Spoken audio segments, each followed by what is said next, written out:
je suis allé voir Therapy for a Vampire, un grand film de David RÜHM, réalisateur autrichien. Et nous avons eu l'honneur de le rencontrer pour faire une forme de psychanalyse, on va dire ça comme ça. C'est maintenant. Hi, I'm David, the director of Therapy for a Vampire, and you're watching Geek. How will the idea of the Therapy of a Vampire came from for your story?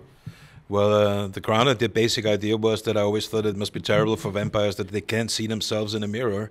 And there's this French psychoanalyst, Jacques Lacan, who has created the mirror therapy, the mirror theory, so that a kid, when he becomes a person, when he starts recognizing himself in the mirror. So that was the basic idea, so that vampires, and they live forever if they don't get killed, and it must be terrible if they can see themselves. And it's a couple, so the woman has to describe her husband how he looks, and vice versa, and the woman never knows if it's true what the husband says, and does she become what he describes? So this is the basic theme of the movie also, like projections in relationships and so on.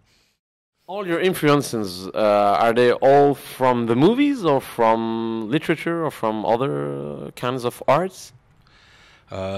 Visual impressions, right? Well, we try to make our own here in this case, but of course you're always influenced by movies you've seen, and sometimes you even don't know that you're influenced, and you do something and then you see it in the movie and say, oh, it's from this movie. So, but we try to do our own thing here, and it's based in the Vienna in the 30s, so we try to have the special mood of the 30s, a little color degraded and so on. And you said yesterday before the screening that you've got some inspirations about Polish movies, like Polanski, for example, on all those kinds of movies. Is that right?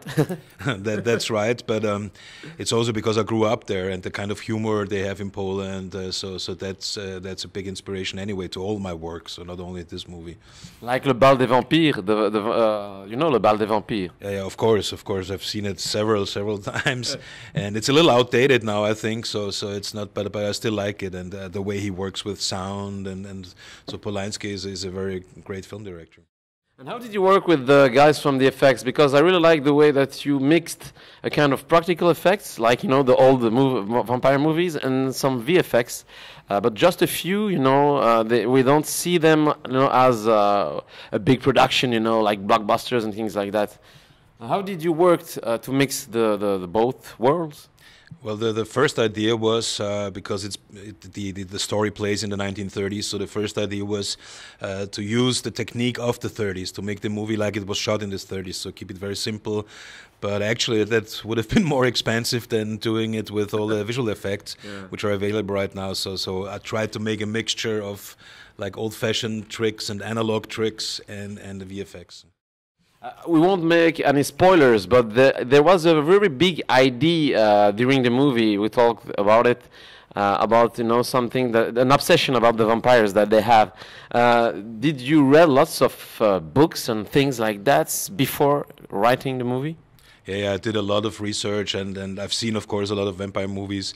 I bought a lot of books, and so I found this one tick, which was never used in another movie, and I was happy to be the first one to use it. Yeah. We can say it anyway because it doesn't spoil the story. So no, you don't have to spoil. Just it's about something a little bit like that. We won't say more. But okay, good. Okay, so I'm quiet. What is your best vampire movie when you were maybe a child or when you grew up? And of course, this one is your. Well, when I was a child, there weren't so many vampire movies around. There were the Hammer movies, of course, and Dance of the Vampires, Polanski's. There weren't so many, so there was mostly the English ones. But there's a lot of. But I always, when somebody asks me what is your favorite music or movies, I don't remember the titles, and just after 5 minutes I say, I could have said this one, so I don't remember any titles now. But there are a lot of movies I like, vampire movies. Are you preparing some new movies about those kinds of thematics, or are you going to explore maybe new worlds, new stories, new? I'm done with this topic. It's my second vampire movie, actually. I did a short one in the 1980s with the vampires. So can you? What's the name of the movie?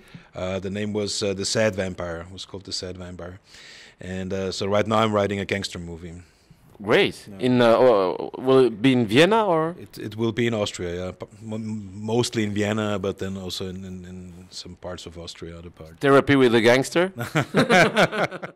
Maybe if you had just to say one word about this movie, because it took for you long years, it was hard, but the result was really awesome. People liked really this movie.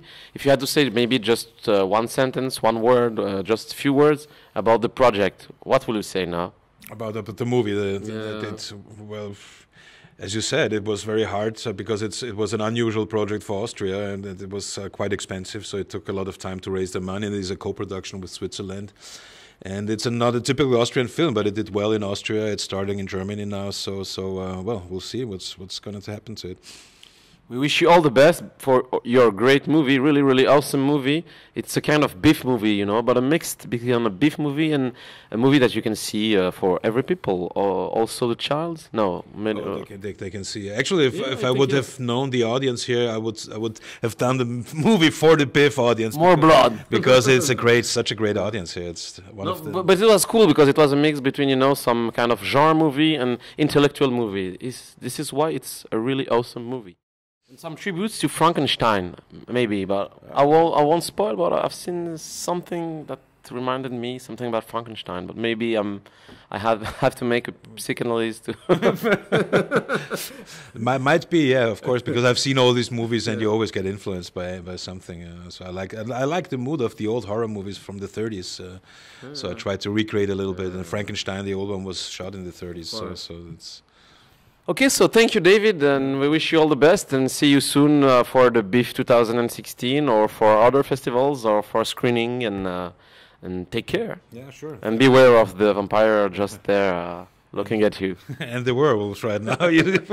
Okay, thank you.